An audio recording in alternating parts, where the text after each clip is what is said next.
Hello, lovelies. Nick from Naturally Nick here, and I help women optimize their health so that they can live a long and healthy life. Now, today I am interviewing the lovely Caroline Powers, and she is a health strategist, also a dietitian like myself, who helps women overcome their struggles with emotional eating. Now, this is especially close to my heart because I grew up watching my mum struggle with emotional eating and in turn developed my own. Oh my gosh, she's here. That is so exciting. Often it doesn't work first time, but it is, and I'm adding her. And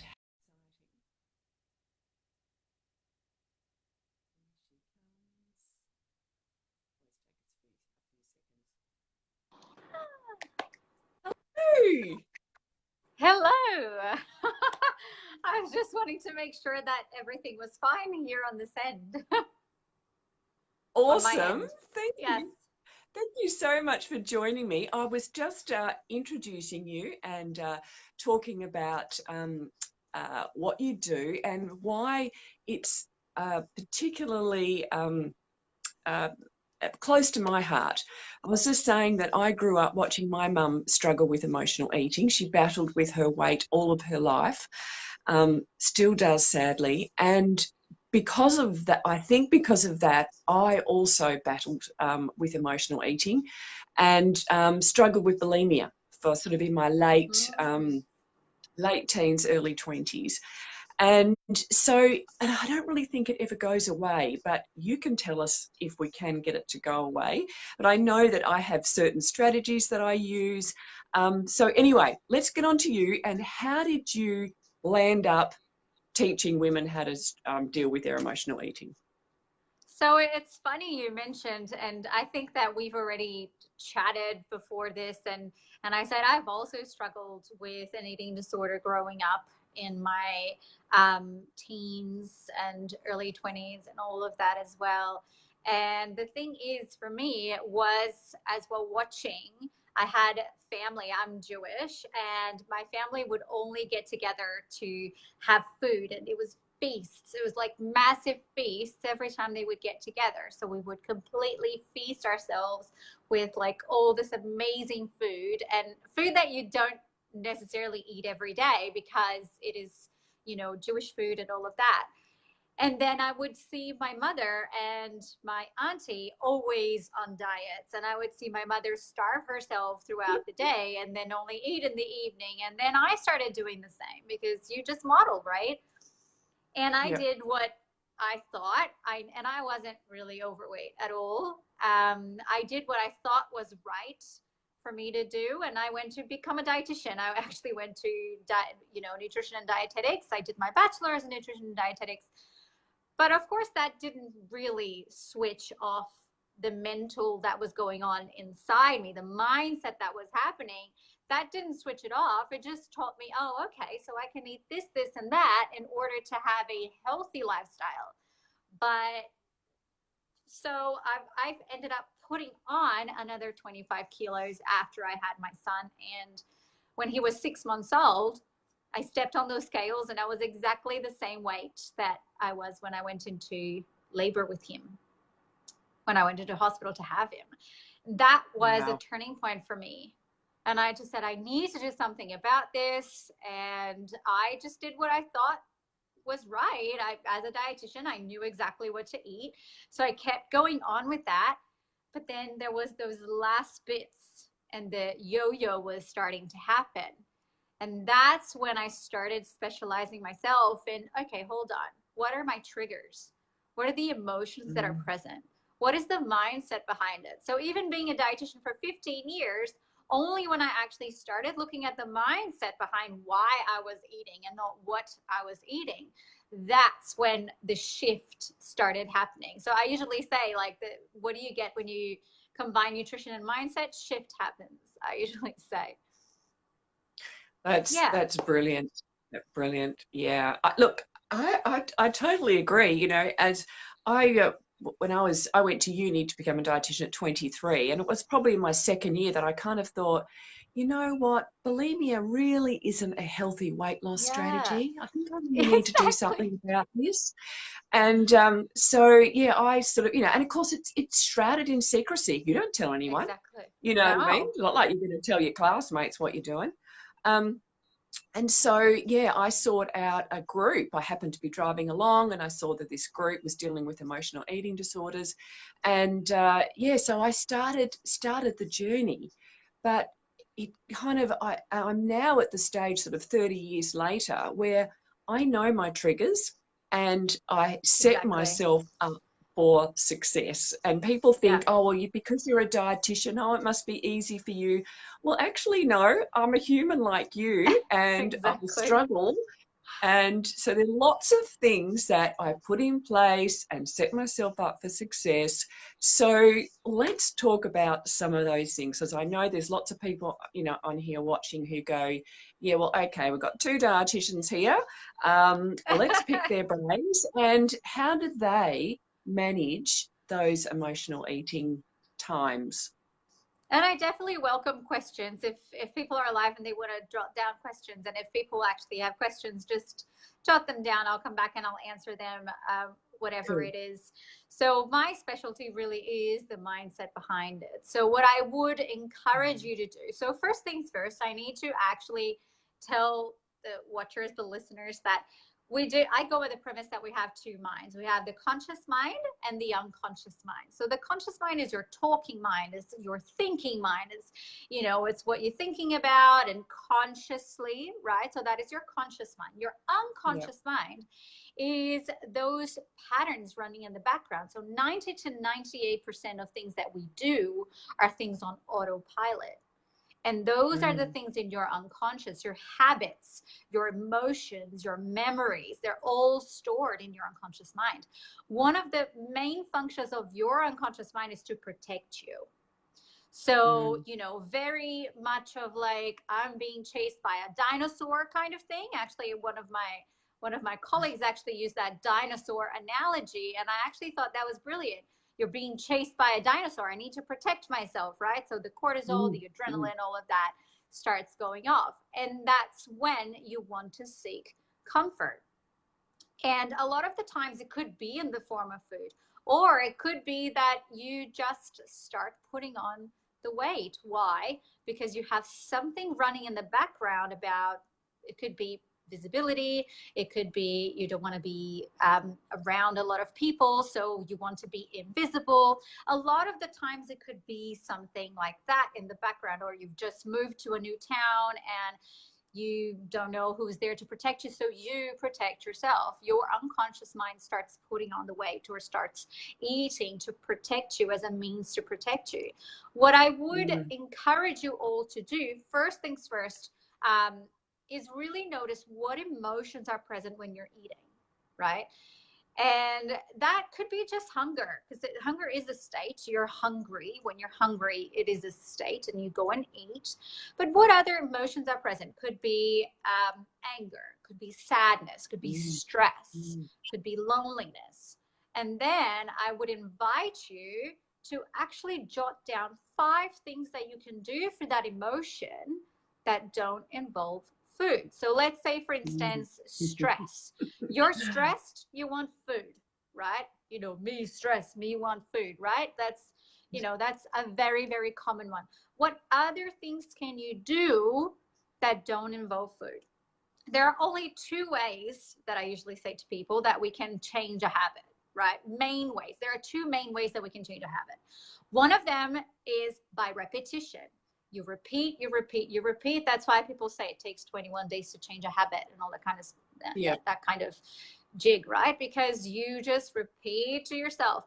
And the same way that you repeat a new habit to yourself for the good, you do that for the bad too. Because maybe when you were very young and you had some emotions and you could not act upon those emotions, your family or even yourself just went to the food and just said, oh well, I'll just eat this and then I'll think about it later.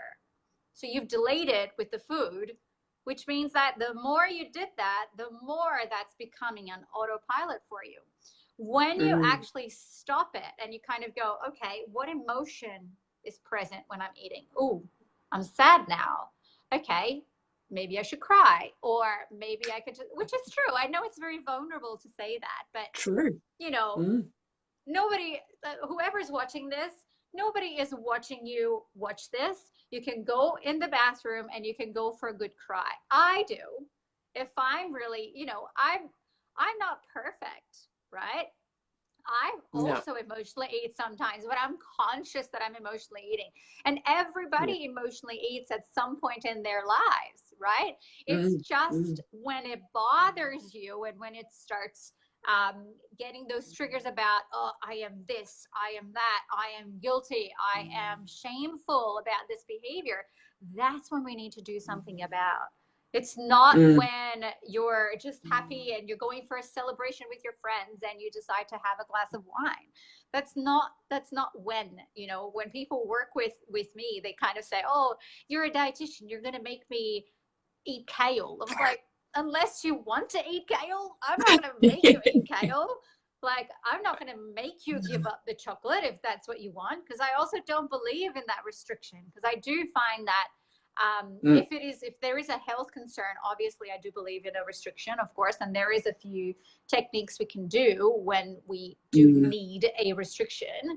But the second way to really change a habit is hypnosis, because you go down deep into the unconscious where the habit is formed, and we switch that. So my tip, I went a bit long-winded here because I needed to give that little background. But my tip for you is notice what emotions are present. And then what are the 5 things that you can do to counteract that emotion or to deal with that emotion so that you don't actually touch the food? Because what I always say is face your stuff, don't stuff your face. What is actually going on that is going to prevent you from stuffing your face? Absolutely, absolutely. And one of the things that I have done over the years is changed my self-talk. So instead of the negatives, putting myself down, when I find myself in that place of, reaching again for, something that I don't want to be eating, I'm going, hang on a minute, what's going on here, precious? And I actually talk to myself in those kinds, I really do. It's like, what is going on here? What are you feeling? And I make myself stop and start to journal and process my feelings, because I'm not very good at that. Do you know what I mean? My history was sort of a marriage of 20 years where I stuffed down all of my, in fact, I anesthetized with alcohol my emotions. So, that's why I choose not to drink alcohol at all now. I don't drink alcohol either, but I always give the example. Yeah. And, I don't have an issue with people having that glass of wine. I have that chocolate. But it's being aware of why you're doing it and understanding, having a really deep understanding of yourself, isn't it? Yeah, for sure. And it really is knowing what are the deep programming that is happening underneath. It could have been that, when you were very young, you saw your parents doing what we saw our mothers do, right? Or it could have been that, when you were a teenager, you just saw the magazines, and then the magazines made you feel self-conscious and whatever it was that happened. Or it could have been that your parents got separated and you felt, oh my goodness, I feel alone in the world. I need to protect myself from that dinosaur that's coming, right? So you start putting on the weight, or you start, going to food. And these are things that you really need to start getting aware of, because once all of these programming happens in your unconscious mind, which means it's not conscious, right? That's all it means. It doesn't mean unconscious like you fainted. It just means not conscious. It means something that you're not presently aware of. As soon as you're aware of a pattern, you started to shift it. And your unconscious mind is ready to shift it. So it's kind of like what you said. I do, as soon as I know what's going on, I can shift it, which is the truth. And one of the things that you can do as well, especially with journaling, is great. But journaling is good to get your thoughts out on paper, I find as well. So one of the things that if people want to release weight and all that kind of stuff, I would say just journal on, there's a bit of a noise. Can you hear that noise? No. Yes, you're not going to believe Oh, okay. this. All right. Okay. It's coming from my end. Yes, it'll go away Oh, okay, soon. right. I'm just thinking it's my it's my phone. Sorry. So one of the things that I would say to people, I want you to journal on what is the worst that can happen when I achieve my goal. What is the worst that can happen when I deal with my emotions? Or what is the worst that can happen? Because that, my friend, is when you are going to start putting on paper or on a voice message or however it is that you journal, all of the limiting beliefs, all of the unconscious patterns that are running through in the background on autopilot that are making you reach for the chocolate, that are making you reach for whatever it is in your pantry that you need. Sorry, I get very Absolutely. passionate. Oh, look, I agree. I think that's amazing. And I feel like in many ways I have faced a lot of those worst fears. Do you know what I mean? The fear of my marriage crumbling, the fear of, getting cancer. It's just perhaps a little bit easier now to feel those feelings. And I now I love having a good cry. It's very releasing. Yeah, fabulous. I even tell my clients, it's like, if you haven't cried with me yet, you haven't been inducted. So it's like that I have this effect on clients, or even when I do sales calls, people start, really pouring out their emotions. Like, good, that means my job here is done, because you're putting it out there. You're not actually keeping it in. We all somehow, and me included, we all have this fear of being vulnerable. Like, I'm included in that, by the way, because I also feel like, oh my God, I'm being vulnerable. What are people going to think of me? Really, what it matters is what we think of ourselves, because whatever we tell ourselves, we're hypnotizing ourselves, whether for the good, whether for the bad. Right? Some people don't believe in affirmations. I actually do believe in affirmations, because you have to feel into the affirmation. Anyway, that's probably a chat for another time, because it's not really a lot to do with emotional eating, is it? I just go on tangents. But I think that it's so our self-talk is so important, and that's where those sort of affirmations come from. I pick people up if I hear them put themselves down. I never put myself down. You know what I mean? If I do something, I'll go, what's something I always say? I just say, oh, what's going on, Precious? Or, you know what I mean? That's interesting that you've just done that. What, you know what I mean? I love that you call yourself Precious. I love it. But it is that staying in that gentle, compassionate place with yourself. So that you're not going into the negatives because all of that negative self-talk creates stress, and we now know that stress is, like you say, it can puts on weight. It can just damage our health in so many ways. And people don't actually realize about the stress, right? Obviously, people know that when they're stressed, if they eat after they're stressed, then obviously they're going to, get that in and put on weight if they eat more than they should have. However, what people don't realize is that cortisol, the way that it plays, like, cortisol is a hormone. I don't know if people here know, but cortisol is a hormone, and from your adrenal glands, just a little bit above your kidneys, and like little walnut size shape, whatever, so above the kidneys. So, like, I don't know if people know that much here, but what people don't understand is that when we're actually have a specific goal or a weight loss goal, and we start restricting ourselves so much, that is also stress on the body. The cortisol goes up, and what happens when the cortisol goes up? You store fat, because your body is trying to protect you. So there is no point in really stressing yourself out about a diet. I hate the word diet. That's why I hardly call myself a dietitian. Because of of that word. I'm just like, oh, no, I don't want people to die when they think I of know. dietitians. So yeah, so Um, that's what people don't quite get. It's all to do with that stress, with the cortisol and protection. It's really is your unconscious mind is trying to protect you. It takes the path of least resistance as well. So yeah, whatever yeah. is closest to the the process you're running in your mind right now, that is what your unconscious mind is going to try and get. And if you keep telling Mm. yourself like, oh, I'm always going to be overweight, or I'm over 45, I'm menopausal, Yeah, which means it's going to be so much longer for me to lose weight. Well, guess what's going to happen?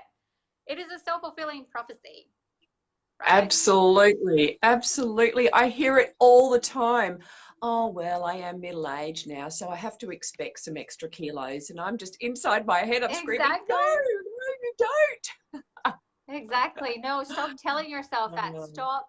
Change the yes, story you're telling yourself. The quality of your life is the quality of absolutely. your communication with with others, yes, but with yourself. And Ah, what are you so telling yourself? true. Would you tell your best friend what you're telling yourself? Yeah. Yes, exactly. That had a really big impact on me, that when I started speaking to myself like I would my best friend. Yeah, Mm, definitely. mm. And that is the key. So true, so true. I just can't, time and time again, I'm just going, doesn't matter what it is in life, it's all about what goes on in between here, isn't For it? sure. Like it's just, ah, just gets me every time. It's one thing as well that I usually tell people is that, have you ever noticed that if you are all or nothing with your food, or if you are a food rebel like me, Yeah, what are other areas of your life that same pattern will run? Because how you do yeah. one thing is how you do everything. So guess what? Chances are, if you are all or nothing with your food, chances are you're all or nothing with your business. You're all or nothing with your kids. Where you're Yeah, either super happy with your kids, or you're stressed and screaming at them at the next minute. So just yeah. think about those patterns. And a good way to do that is really start with the food, and then you can journal on what is the worst that can happen and see how you can go. Start looking at what patterns do you run unconsciously, because once you shine a light at it, once you're actually Mm, aware of it, that is your superpower. That is when you yeah. can shift it, because as soon as it's up to the surface, you can shift it. Mm, mm. I love that. I only heard that recently, actually, probably about 6 months ago, how you do one thing, you do everything. And it really Yeah. kind of made me look at everything that I do. And it really motivated me, especially when I was exercising, when I kind of wanted to slack off. Yeah. It's like, no, how you do one thing is how you do everything. It would make me run Everything. up those stairs Yes. again. Exactly. It's like, so if you're procrastinating for exercise, where else Oh, are you procrastinating? yeah, Right? So what are yeah, you avoiding here? Is that the same thing you're avoiding over there as well? Right? So yeah, yeah. it is So so true. true. And it's, yeah. So I'm practical and I love to give people practical advice. So do you, when you're working with clients, do those sort of practical, structural things that they can do to set themselves up for success? We usually do a lot of that in session. We do hypnosis, and that usually, because rewires the brain and all of that. So what we do in between session is I give them tasks, and it could be that it is the Okay. journaling, like I said.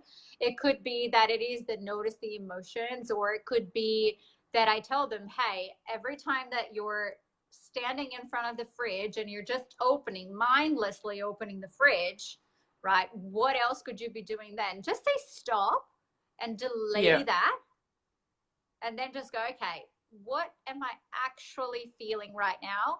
How can I deal with Mm. this? And I'm not saying this is going to happen straight away, because this is a process, right?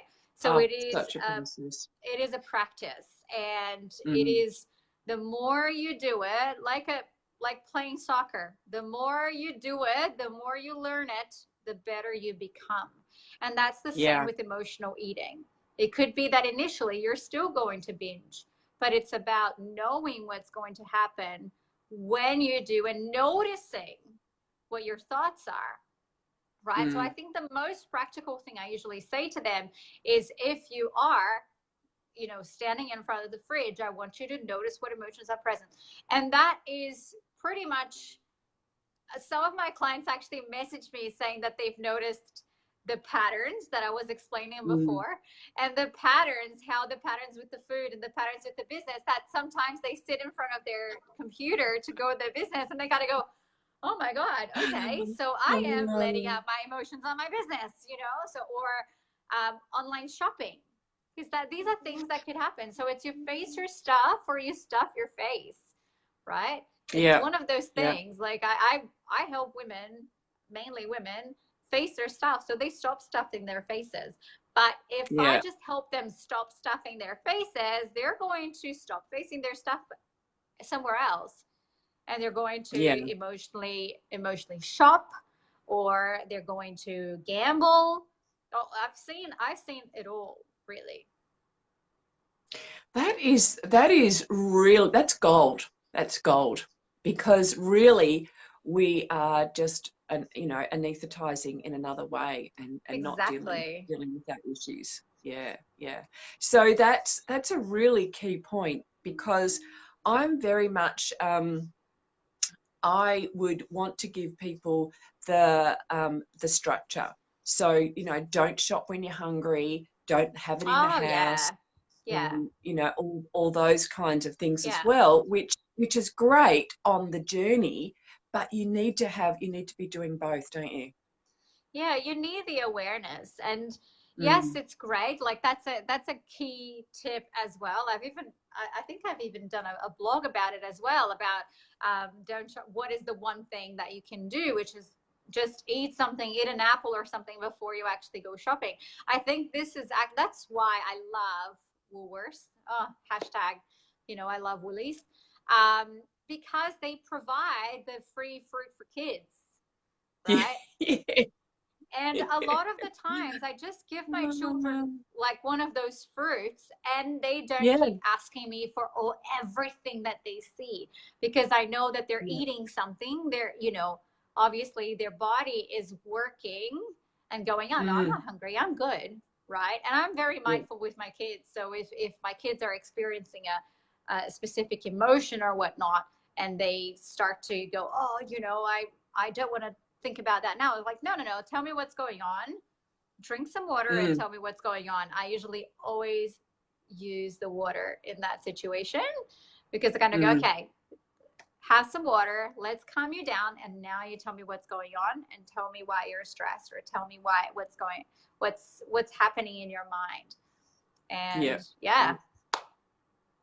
Awesome. I know that I had 4 kids in 5 years, and I home educated them. So we had to do the shopping. It was before the click and collect days, and so we would get up, have breakfast, and then it was straight in the car, because I knew that kids expire. I get tempted if I'm hungry, and it's a real thing. It really is a real thing. One of the other things from a practical point of view that I love to do as well is make sure that you have healthy comfort foods. Now, I don't know whether you agree with this or not, but I'm just so excited at the moment, because I've discovered these chocolate brownies that use dates as the sweetener. So I'm all about using fruit or dates as the sweetener, because then you're getting all the fiber and all the goodness. Sort of trying to avoid liquid fats and liquid sugars. And it uses a can of black beans, which, yay, let's get more beans into people's life, and cacao, and then some almond paste and almond flour. Like, it's just amazing. And so then I don't feel guilty having it. Like, it satisfies my craving for, something sweet, and I have no guilt because it's full of goodness. What is your take on the healthy comfort foods? I think that it really depends on the person. And I know that some people will always search for a food at specific times in their lives. And if you can't shift that pattern, I would rather I would rather you reach for the comfort food that is healthy than for the packet chips, for sure. But I still would encourage the person to kind of go, are you eating for comfort, or are you just eating because you love the taste? Right? Because I don't want people to think that they're eating for comfort. I want them to think that, okay, no, I actually want this. So I'm going to eat it because I want it, not because I want to feel good or happy or however, right? You need to start thinking, what I say to clients is, you need to start thinking what is behind that. And I still eat, naughty foods. I love popcorn, is my favorite food. I still eat popcorn and all that kind of stuff, but I don't eat it because I'm comforting myself. I'm eating it because I love popcorn and I love watching a movie, having popcorn, right? So to me, it's just something I love doing. So if you love eating the brownie, then eat the brownie. But, I want you to think, like what I say to clients, I want you to think, what is going on behind it? Is it really comfort? Or is it just that you love it? Because you're allowing yourself that. And it's great that it's full of goodness. Oh my God, I want the recipe, right? But the thing is, I'm allergic to nuts, so I can't actually have almond paste. I can put peanut butter or things like that. But yeah, so it's a lot better that it is full of goodness for sure, but it's what is underneath that is going to count in the end. Of course, that I would definitely much rather people go for that instead of a pack of chips, for sure.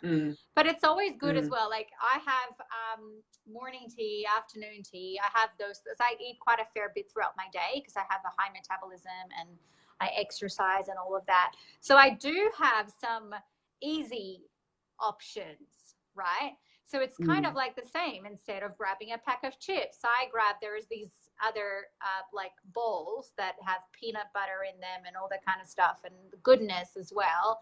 They're protein bowls, really. They also are sweetened with dates. They have nothing, and I just eat them because they're just easy. They're just there. It's convenient and it's healthy. So it's taking, that's right, it's taking your awareness to a whole new level. And then we have another layer, because the next layer is if people are wanting to release weight.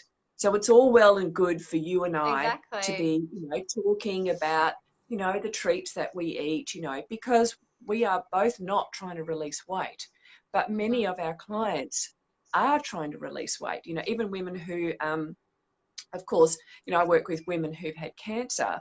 One of the things that is really important is to reduce your weight and get down to an ideal body weight. So that kind of, that's also where we can come into difficulty, isn't it? And sort of self-sabotage around, why we're eating. Yeah, definitely. But I don't advocate for full restriction, like I said. So if they do want to have that brownie, I would rather than have that brownie than having a full fat, full sugar brownie, but also what is their favorite food? One of the things that I say to clients who do want to release weight is, what is your favorite food? And they tell me, say, spaghetti bolognese. And I go, great. So when is the one day of the week that you're going to long for that spaghetti bolognese? I don't want you to eat it every day, but what is that one day of the week? Because the unconscious mind also doesn't process negative. So if you keep telling yourself, don't eat the chocolate, don't eat the chocolate, don't eat the chocolate, you're just rewiring your brain and putting that pattern there once again, that you want the chocolate, because let's do this example, for instance. So you, Nick, whatever you do, do not think of a blue tree. I bet you're thinking of a blue tree, right? So it's the same with the chocolate. Right. Whatever you do, don't think of the chocolate. You're going to be thinking of the chocolate. But you can think of the chocolate, and then you know that you're not restricted. You know that you can eat that chocolate at a specific time. It's all about how you view and how your body is actually working. Like I said, if you're stressing yourself out because of a diet, you're counteracting your metabolism, because your cortisol is making your body store fat and not release it. So true. Yeah. Yeah. And that's why I'm so passionate about you have to make it a lifestyle, which is so important that you find that you do allow your comfort food, or you find a healthy alternative to your comfort Yeah. food, Yeah, so that exactly. you don't feel deprived. I never feel deprived because I Yeah. have taken a lot of time to make meals that I love, even if they're quick and easy, but I still really enjoy them, and I always have those foods that I love.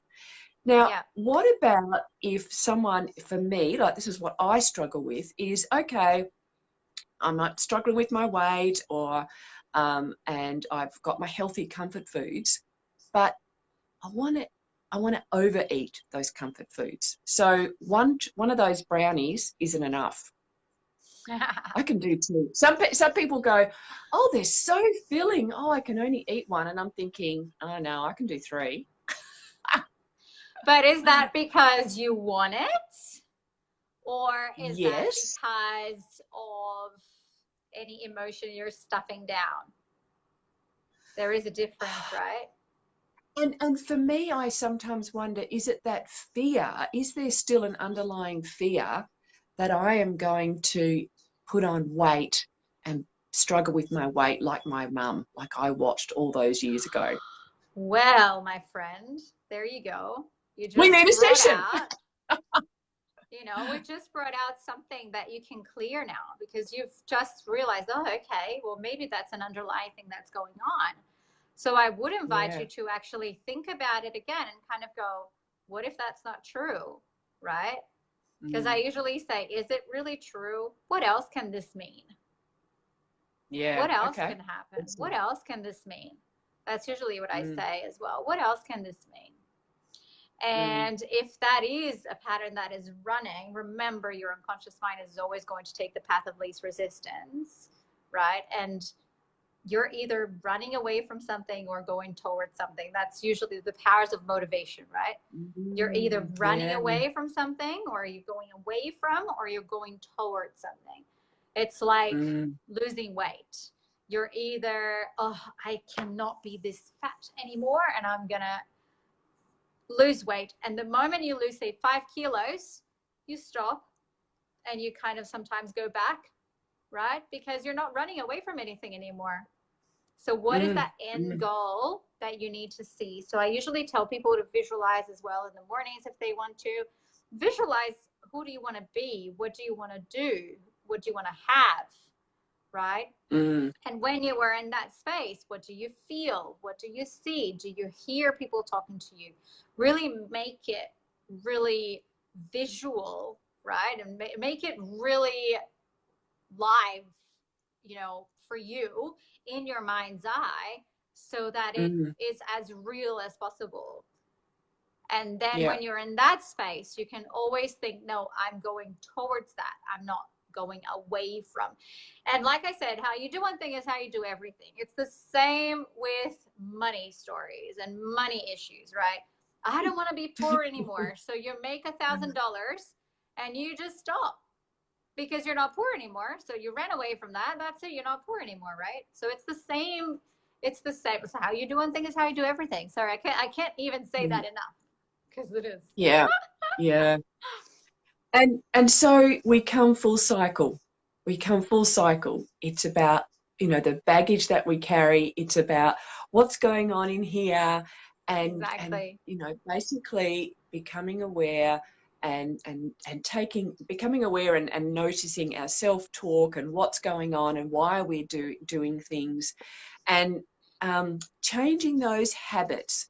How do you know the difference between if it's, if there is something going on here, or if it's just a habit? Just a habit. I always eat chocolate, after dinner. How does it affect you? I How do usually we ask, know? how does it you just Ah, have I to see. start Yeah, thinking about it. How does it affect you? How yeah, is that a problem for you? yeah, Like, is that a yeah. problem for Is it you? a Because problem? if it's not a problem for you, I don't want you to It's not a change it, problem. right? Yeah, yeah. So Beautiful. how is Yeah, that a problem? So yeah. you just ask yourself, start quit, like, get curious.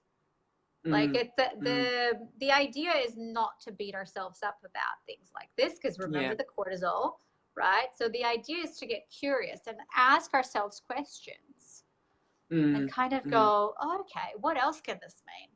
How's this a problem mm. for me? Oh, it's not. Oh, okay, then. Or how's that a problem for me? Oh, well, I feel Love this, that. this, and that. So yeah. Yeah, yeah, yeah. I love that. Get curious, be compassionate, Yeah. and yeah, just become more aware, you know. Yeah. Oh, this has been so exciting, so Yay. insightful. Thank you Yes, I've so loved it much, too. Caroline. And You're can you welcome. tell people where they can find you? Of course. So you can jump onto my Facebook page or my Instagram. It's the Health Strategist, all together on Facebook or Instagram. And I also have a free Facebook group, so you can join us as well, or simply PM me and we can have a chat. I offer free 15-minute chats to see if we are a right fit. And yeah, that's Awesome. how. So Thank you so much good. for Thank you having me. so I much. really enjoyed You're this. so welcome. It's so Awesome. Okay. difficult to Thanks, find a Charles. dietitian like me that actually is more about the natural part of things, and it's not going to tell everybody to just restrict everything, follow this food plan. Oh, so I was so glad I when I know met you. it was such a great conversation, you know, because Yes. we are both not about diet and not about restriction, making it a Yeah. lifestyle, and yeah, it was very refreshing. So Yes, awesome! Thank you so definitely. much for giving us Thank your you so time much, Nick. and sharing your wisdom. Anytime. See you, darling. Thank you. Bye. Have a good day, everyone. Bye. Bye.